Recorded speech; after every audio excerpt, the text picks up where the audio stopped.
कहते हैं गोल्ड और सिल्वर सिर्फ एक ज्वेलरी नहीं, ये एक दुनिया का बहुत पुराना बैंक नोट है। 90s से अगर इसका अपन सफ़र देखें तो ये किसी ड्रामे से कम नहीं रहा है। कभी ये ऑल टाइम हाई, कभी ऑल टाइम लो, कभी क्रैश कर जाता है। तो इसका सफ़र ऐसा ही चलता रहा है। 2025 में करंट सिचुएशन में आप सबको पता है कि इसका रेट कितना ज़्यादा हाई चला गया है। इसके बारे में हम आगे बात करेंगे कि किसके करने से ही हुआ, कैसे ये हो रहा है, इसका क्या पैटर्न है। थोड़ी सी अपन इसकी हिस्ट्री की बात कर लेते हैं 90s की। अगर 1992 में इसका रेट देखा जाए तो वो था 4,300 रुपये पर 10 ग्राम।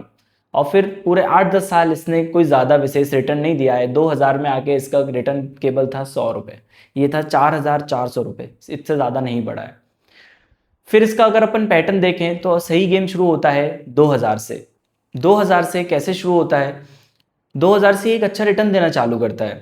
2000, 4000, 5000 हर साल ये बढ़ रहा था। फिर आता है एक समय जहाँ पे ETF लॉन्च होते हैं सेंट्रल बैंक की तरफ से, उसमें भी निवेश करना चालू कर देते हैं लोग। फिर ये थोड़ा थोड़ा अपना बेस बनाता है 2007 तक। 2008 में एक बेस बना के फिर से अपना सेफ हेवन क्रॉस करता है। ये फिर से ऑल टाइम डाउन चला जाता है, ये क्रैश करता है। फिर ये क्रैश होने के बाद ऑल टाइम हाई देता है 2011 में। तो ये होता है। उसके बाद 2011 के बाद एक हाइक के बाद ये नॉर्मल फिर से बढ़ता रहता है, चलता रहता है इसका पैटर्न। उसके बाद ये आता है 2015 में। 2015 में गवर्नमेंट एक लॉन्च करती है SGB, सोवरेन गोल्ड बॉन्ड।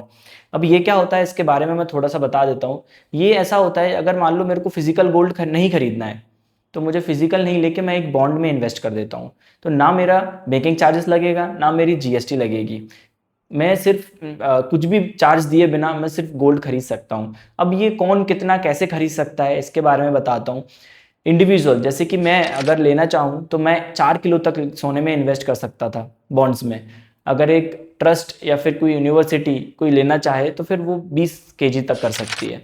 तो ऐसे करके इसका इन्वेस्टमेंट का दौर शुरू हुआ। इसको चालू करने का मेन कारण क्या था? इसको चालू करने का मेन कारण था कि गवर्नमेंट को उस टाइम पे 122 टन सोना खरीदना था।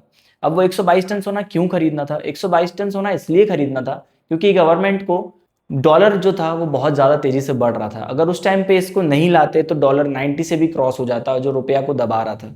तो हमको डॉलर को दबाने के लिए ये एक पैटर्न चलता है, अगर आपको डॉलर को बढ़ाना है तो फिर गोल्ड को सस्ता करना पड़ेगा, और अगर डॉलर को दबाना है तो गोल्ड को थोड़ा महंगा करना पड़ेगा।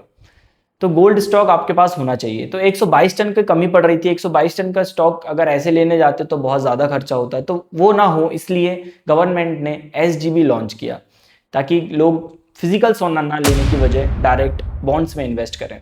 अब इसका एक बहुत बड़ा फ़ायदा ये क्या रहा, कंज्यूमर्स के लिए फ़ायदा रहा। मान लो मैंने अगर 10 ग्राम सोना ले लिया तो मेरे को 2.5% का रिटर्न एक तो गवर्नमेंट देगी ही। इसमें ईयरली रिटर्न था जो कि सेमी ईयरली आता था, हर 6 महीने में आपको 2.5% का आपका ब्याज मिल जाता था। इसके फायदे देखिए, ना आपने सोना लेते टाइम आपने GST दी, ना आपने सोना लेते टाइम मेकिंग चार्जेस दिया, उल्टा आपको रिटर्न और मिल रहा है 2.5% का। तो ये ऐसे करके SGB का चलन चालू हुआ, और आज गवर्नमेंट 1.5 ट्रिलियन रुपीज़ इसमें लॉस में है, डेप्थ में है। क्यों है? क्योंकि ये जो उस टाइम पे पैसा लगाया हुआ था, आज वो लोगों के पैसे तो बहुत ज़्यादा बढ़ गए। 3,356 करोड़ अभी लोगों को रिटर्न देना पड़ता है गवर्नमेंट को। अब हम बात करते हैं 2025 की। ये जो सोना एकदम से डबल हो गया, क्यों हो गया और कैसे हो गया? आप सब डॉलर को तो जानते ही हैं। तो हर देश की करेंसी से ज़्यादा मजबूत क्या है? डॉलर। तो डॉलर सबका क्या हो गया? बॉस। तो डॉलर में ही सारे देश इन्वेस्टेड करते थे। अब जैसे मेरा एसेट्स है तो मैं भी डॉलर में ही रखूंगा, रशिया भी डॉलर में ही रख रही थी, चाइना भी डॉलर में ही रख रही थी। US और रशिया आमने सामने एक गेम खेल दिया, इनने एसेट्स फ्रीज कर दिए। किसके? रशिया के।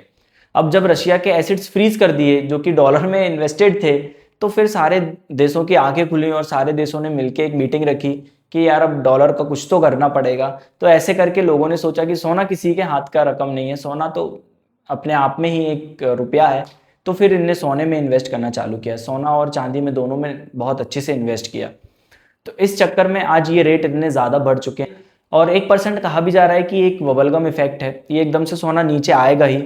तो ये ऐसा नहीं है। अगर आप लॉन्ग टर्म के लिए लेना चाह रहे हैं तो आप सोना ले सकते हैं। इन सब में मेरा मानना ऐसा है कि ये जो भी वॉर के कारण हो रहा है, क्योंकि इसको हम डिफाइन तो कर नहीं सकते इतना ज़्यादा बढ़ कैसे रहा है सोना और चांदी का रेट। हाँ, लेकिन हम थोड़ा सा अगर हिस्ट्री को देखें तो इतना ज़रूर समझ सकते हैं कि अगर ये बढ़ रहा है तो ये नीचे आएगा, लेकिन इतना ज़्यादा नहीं आएगा। हाँ, अगर आप लॉन्ग टर्म लेने के लिए सोच रहे हैं सोने को, अगर आप आज लेके और कल बेचने की नहीं सोच रहे हैं, अगर आप 1-2 साल रोकने की सोच रहे हैं, तो आप इन्वेस्ट कर सकते हैं। ये काफ़ी अच्छा टाइम रहेगा, ये आपको रिटर्न दे के ही जाएगा। ऐसे और वीडियोज़ के लिए फॉलो करें, सब्सक्राइब करें। Thank you for watching.